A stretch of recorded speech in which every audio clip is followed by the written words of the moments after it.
Welcome to you all. Welcome to NZIIA Auckland committee members and also members of the branch. It's so good to see you all, especially before Christmas. But also a big welcome to honorary guests, and also a big welcome to especially the members in the community of Ukraine. Thank you all for joining us here today for a very, very special book launch, and also sharing by Kyrylo Cyril Kutcher over there, our speaker for today. He's the very author of a newly released and very exciting book about Russia's ongoing war of aggression and Ukraine's defense, which also has a foreword by the ambassador of Ukraine to Australia and New Zealand. Today, Kyrylo will be sharing with us all his insights and key points from the book and his ongoing research, bringing you all the latest updates about the progress on the war, new technologies used, which is very interesting, and also lessons for New Zealand. So be in tune for a very, very exciting talk today. And also, if you're very interested, we have books in that room. They're on sale later after this event, and all sale proceeds are going towards Ukraine and helping Ukraine as well. But first, in case there's a fire, please head on out there. There is a fire exit. We'll all go downstairs and we'll meet on the street. But also, if you're finding the toilets, it's also out there where next to the lifts, and there is a green sign on top of it. So that's for your information. But first, before I invite Kyrylo up, just a little bit about a special speaker today. He is a Ukrainian New Zealand whose career bridges communication technologies, extensive global travel, and he has lived experience across Europe and Aotearoa. He is an internationally published author with work appearing in the international affairs outlets for New Zealand, Australia, Canada, and Ukraine. Our speaker today holds a degree in politics and international relations from Massey University of New Zealand and a Master of Science from the National Technical University of Ukraine. His writing in this book especially combines academic rigor, personal perspectives, and a commitment to making complex issues accessible, whether explaining the roots of Russian imperialism, the realities of a hybrid warfare, or the transformative impact of technology on defense and resilience. And also very, very special today, moderating our event for today is Boguslav, who is a very, very valuable member of our Auckland committee, but also the honorary consul of the Republic of Poland to Auckland. And so without further ado, please join me in a round of applause to welcome up our speakers for today. Kyrylo.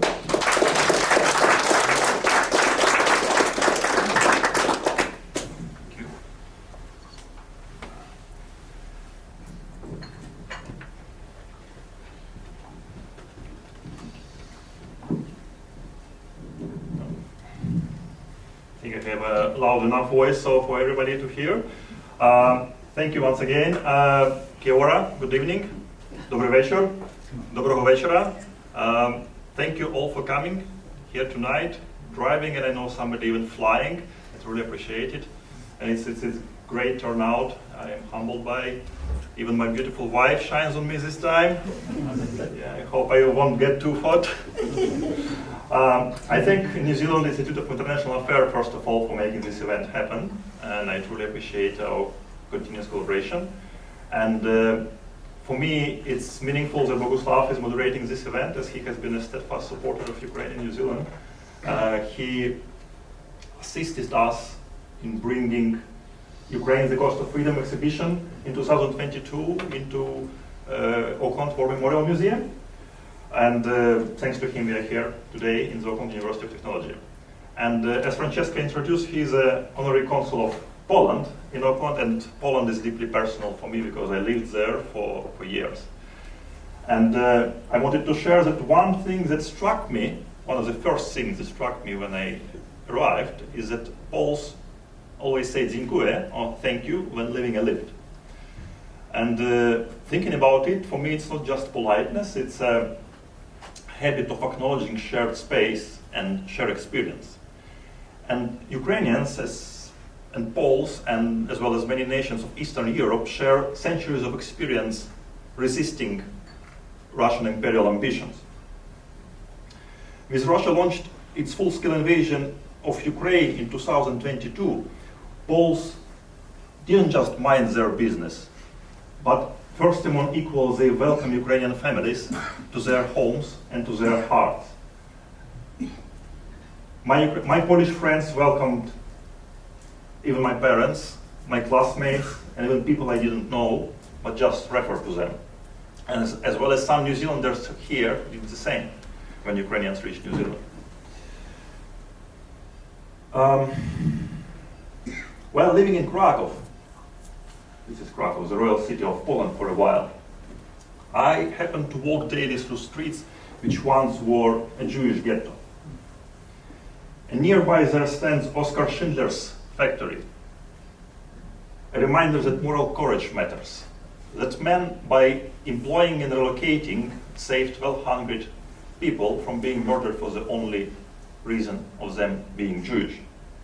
If you haven't seen it, watch Schindler's List. It describes what genocidal occupation looks like, but it also teaches us a lesson about moral courage. Whoever saves one life saves the war entire. So no help is too small. Even the smallest gesture can change the course of history. That was true in the Middle Earth, but I strongly believe that it is true in Europe and New Zealand. Every act of solidarity matters, especially when Ukraine is fighting for the lives and the future of their own children, but also for the future of Europe and global rules-based order. So this belief that individual actions matter was the reason I started writing and eventually published this book. So let me first share how this book came to life and what I hope to achieve with it. I started writing with essays, addressing misunderstandings, gaps in historical knowledge, and false narratives. My goal was simple but ambitious: to explain that Russian war against Ukraine is not just generic crisis or conflict in Ukraine. It is a defining fight of Russia's continuous ideological and genocidal imperialism against rules-based order that reshapes the norms and security of our world. And it is a crisis of Russian fascism spilling into and threatening the wider world. I aim to explain it in a way that is accessible to everyone, not just to academics and diplomats. And so I blended three things: lived experience, research, and interdisciplinary analysis. And by lived experience, I mean not only that, as for any Ukrainian New Zealander, this war is deeply personal to me, and that many of us grew up bilingual and traveled throughout Ukraine and even to Russia. But I personally traveled widely, from Iran to China and beyond, and experienced diverse cultures' perspectives. Research because facts matter. I wanted to ground every argument in evidence. In disciplinary analysis, because this war is not just about territories. It is about human resilience. It is about history, alliances, and technology. It is about geostrategy and willful international blindness. It is about ideology and global order, about terrorism and information. And finally, it is about collective security. So my hope is that this book becomes a practical resource, something people can read to understand not only what is happening, but why, and why it matters for all of us. Something which can inform policymakers enough to act, something researchers, educators, and students can refer to in their own work. So tonight we will begin with technologies transforming the war. Then we will look at global alliances, or rather global alignments, and what they reveal about values and security. After that, we will step back and look at bigger picture, walking through intellectual foundations, historical context, strategic patterns, among other aspects, which I cover in 6 parts of the book. And finally, the lessons for New Zealand and for wider international community. Now, one of the most striking ways the Russo-Ukrainian war has evolved, and one of the areas where Ukraine has shown remarkable resilience, is through technologies. Communication is critical for defense and evacuation, and telecommunication systems are always first targets. And when traditional telecom infrastructure was damaged, Ukraine pioneered restoring mobile coverage using Starlink antenna you see on the top and satellite backhaul. And remarkable that they did it the first in the world for usual public heavy loaded base station. And what's even more remarkable is that Ukrainians, even under full-scale invasion, found time to share knowledge, helping One New Zealand apply similar principles to restore connectivity during emergency response to the Cyclone Gabriela in 2023. Now, Ukraine is also among the pioneers of direct-to-cell or direct-to-mobile device connectivity via Starlink satellites, a technology which New Zealanders happen to enjoy the first since the late 2024 in the world, but again, Ukrainians achieved it despite being under full-scale invasion and constant bombardment. Now, since 2022, the war's dynamic has changed dramatically, as the top graph demonstrates. The bars are a cumulative number of events over each week. So it is documented that in 2024, it is twice as intense as it was in 2022. So you can see the height of the bars wasn't twice than it was. Battles, which are represented by brown bars, tripled. But air and drone strikes, the blue bars, they soared tenfold. And today, as you can see, air attacks make up nearly half of all war events in Ukraine. Now, Russia's terrorist air sorties beyond front line average above 5,000 per month. And these are very similar numbers to those of Nazis' bombing of Britain in 1940-41, with consequences, very recent consequences on this photograph for residential buildings and people. Number of attacking gigantic kamikaze drones, and if you imagine drone, you imagine something small, but those drones, they can be up to 3.5 in length and 2.5 in wingspan, and carrying up to 50 kg of explosives. So the number of these drones skyrocketed from 440 over 4 months over the last 4 months in 2022 to 21,000 over the last 4 months in 2025. Now, the map is showing saturation of air attacks, and it demonstrates two things.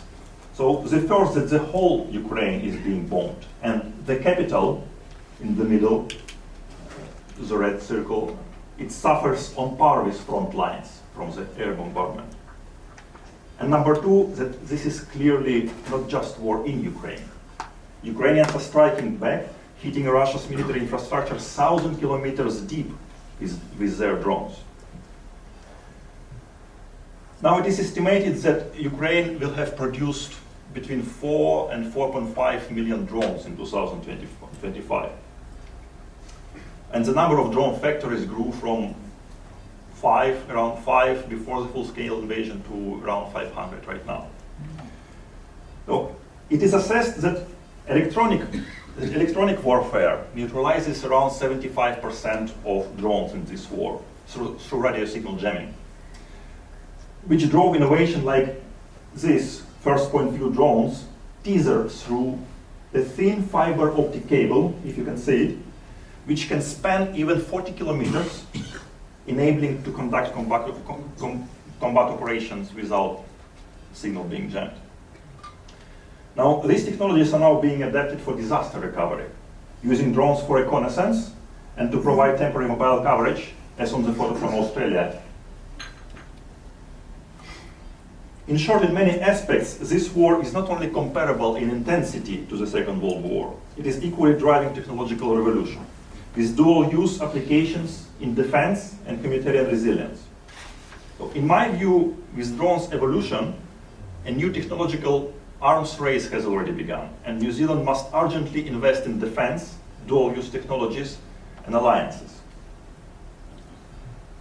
About alliances, which states stand with Ukraine and which stand with Russia or remain unengaged?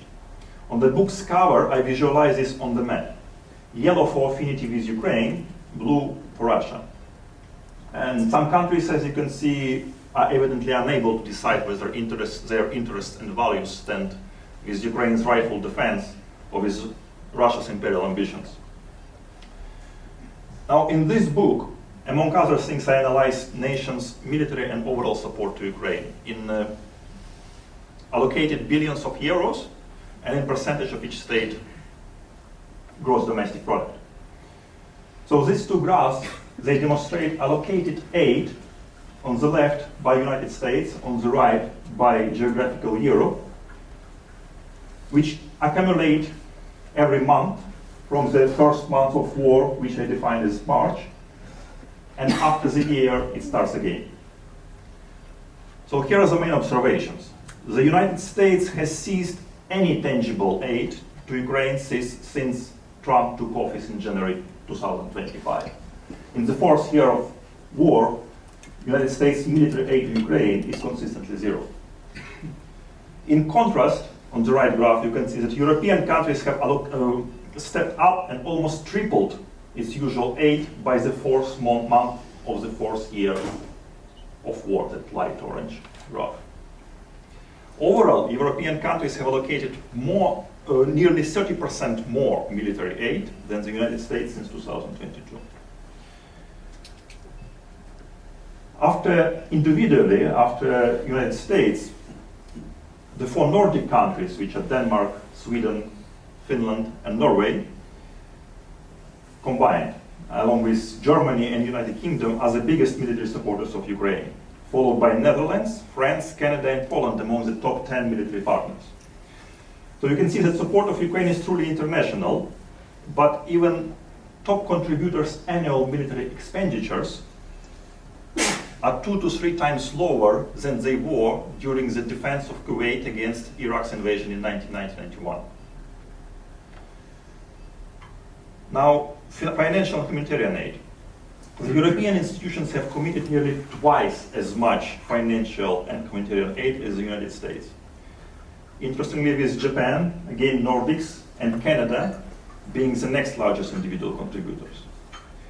But what's remarkable, truly remarkable for me, is the commitment of smaller nations.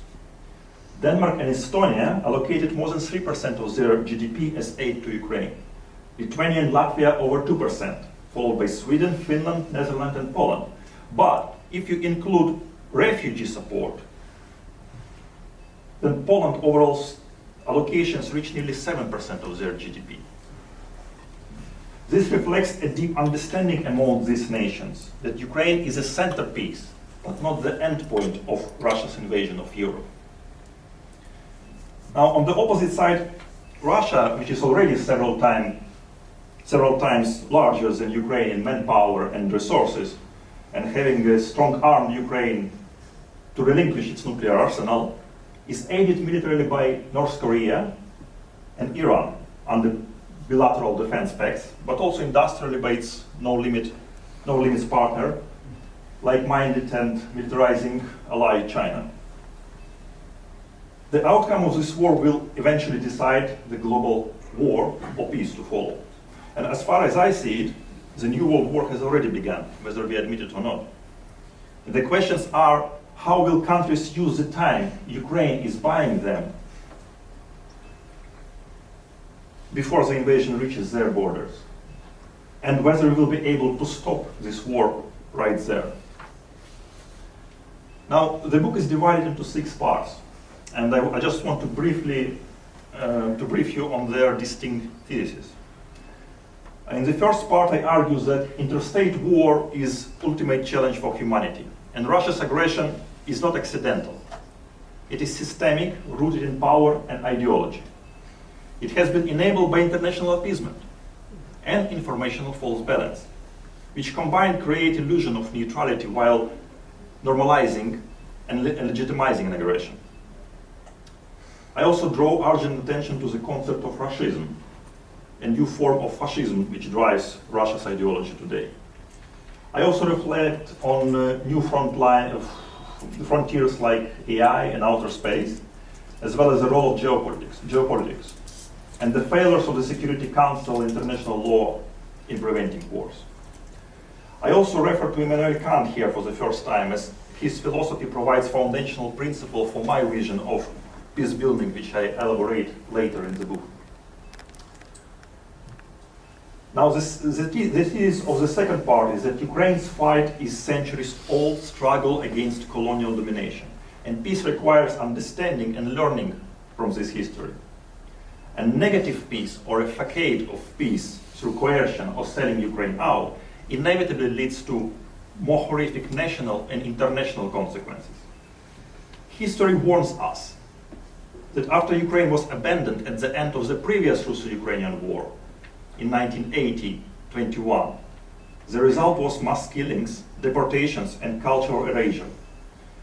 Today, in occupied territories, we see the same pattern: disappearances, imprisonment, deportations and indoctrination of children, property theft, and repopulation by Russians. And here is the stark truth. The world knows about 6 million Jews murdered in the Holocaust, exactly because perpetrator was defeated and put on trial. But for decades, almost no one has known about 6 million Ukrainians starved to death in the Holodomor in 1930s. This is precisely because Moscow concealed its crimes and never paid for them. If Ukraine falls now, history will repeat, and it is already repeating, but not many enough dare to notice. Now, internationally, lost Ukraine would boost Russia's military with resources and manpower, turning Ukraine into the springboard for further invasion, like into Poland and the Baltics, just as Moscow did when it started the Second World War in alliance with Hitler.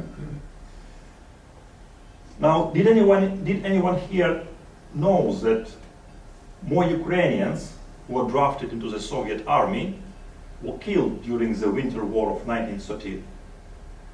1939-1940 than Finns who were defending their country?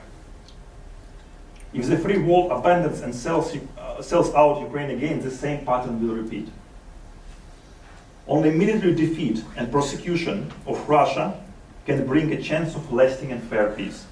And it requires collective international efforts to strengthen Ukrainian shield of Europe and outright Russia. Now, in the third part, I elaborate on Russian expansionism. And my thesis is that from Moldova, Chechnya, to Georgia, Syria, and Ukraine, Russian playbook has been incremental aggression, hybrid warfare, and exploiting Western hesitation. Russia seems unlucky with neighbors, attacking themselves with no reason, or Moscow claims. Moldova attacked Moldova in the early 90s, and the world believed Moscow narratives of ethnic conflict. In Chechnya, Moscow broke a truce brokered by the West and obliterated the capital, Grozny, under the pretext of fighting domestic terrorists. And the West turned a blind eye. Then Georgia conveniently attacked Georgia, and Western diplomacy ended up with Tbilisi capitulating to Russian tanks. In Syria, Russia extended its reach by aiding a dictator against his own people, securing profitable deals and military bases, and training its forces in bombing cities and killing civilians. What else is it if not imperial expansionism? Ukraine is centerpiece, but not the endpoint. In the fourth part, I elaborate on unconventional warfare.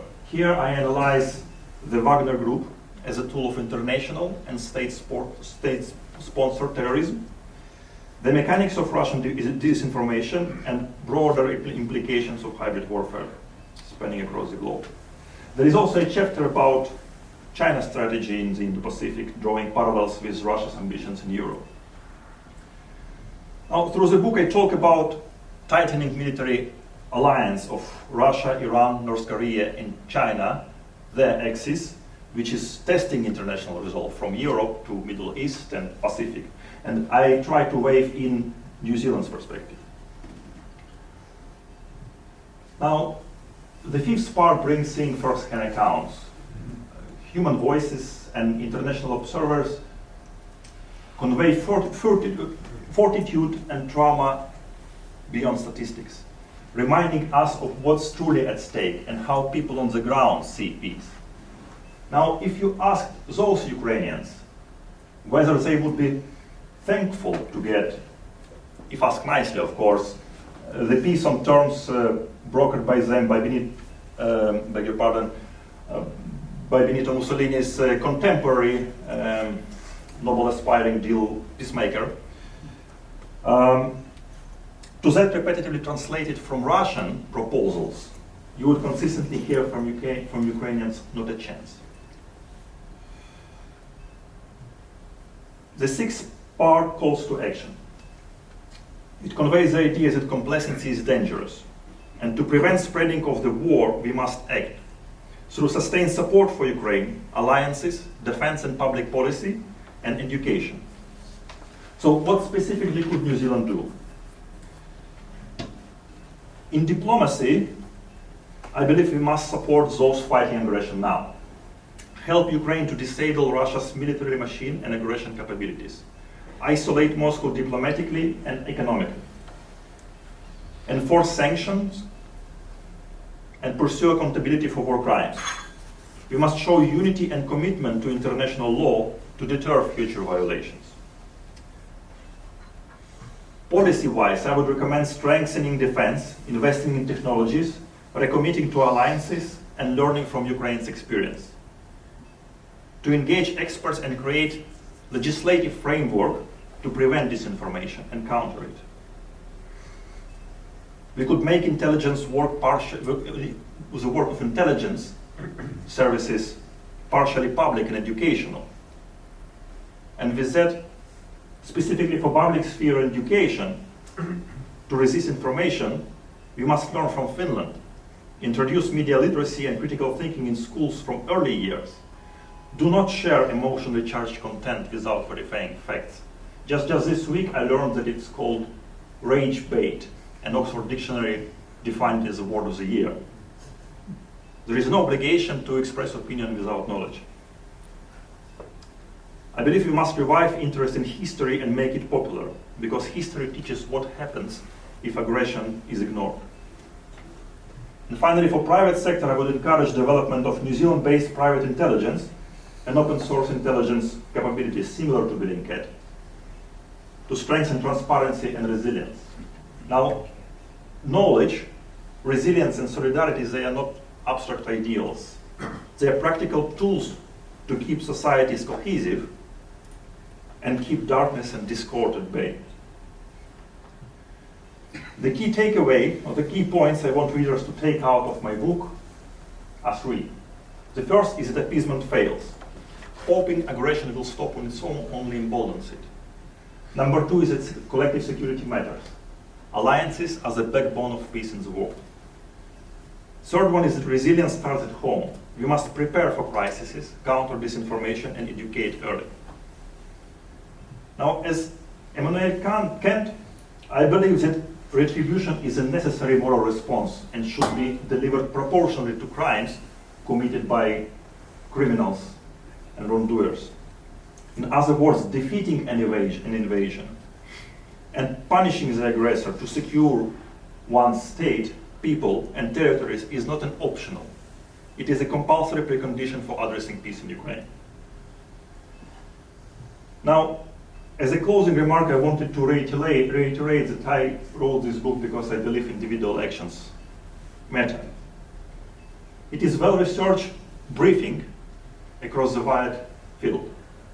And I hope it will not only prompt reflection, but inspire deeper research and meaningful actions. Because the war in Ukraine is not about Ukraine alone. It is about future of international law and peace. The history is being written now, and what we do or fail to do will shape it. And that is why the proceeds, as Francesca mentioned, the proceeds from all the sales, from the paperback copies of the book, they will go to support Ukrainian defenders who are fighting that war and defending not only their children and families, but those exact principles of international law, and shield us from spreading of this war. So thank you for being here tonight. going to Q&A part of the event, I would like to acknowledge the presence of a couple of our friends, Dermot Ross, who is honorary consul for Latvia.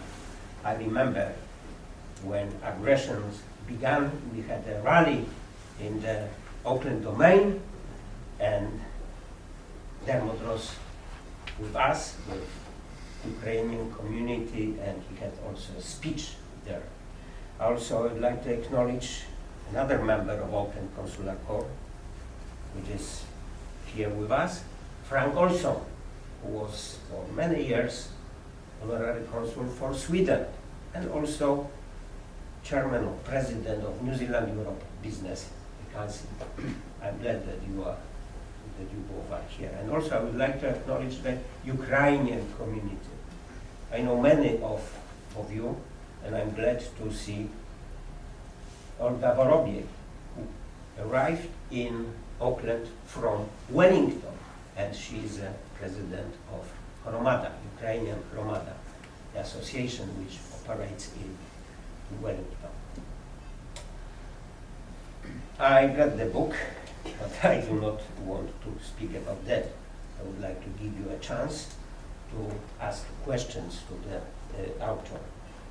Just briefly, in my opinion, this book is a compendium of thoughts, information about Ukraine, with a lot of references to the history and to the current events, to the war with Russia.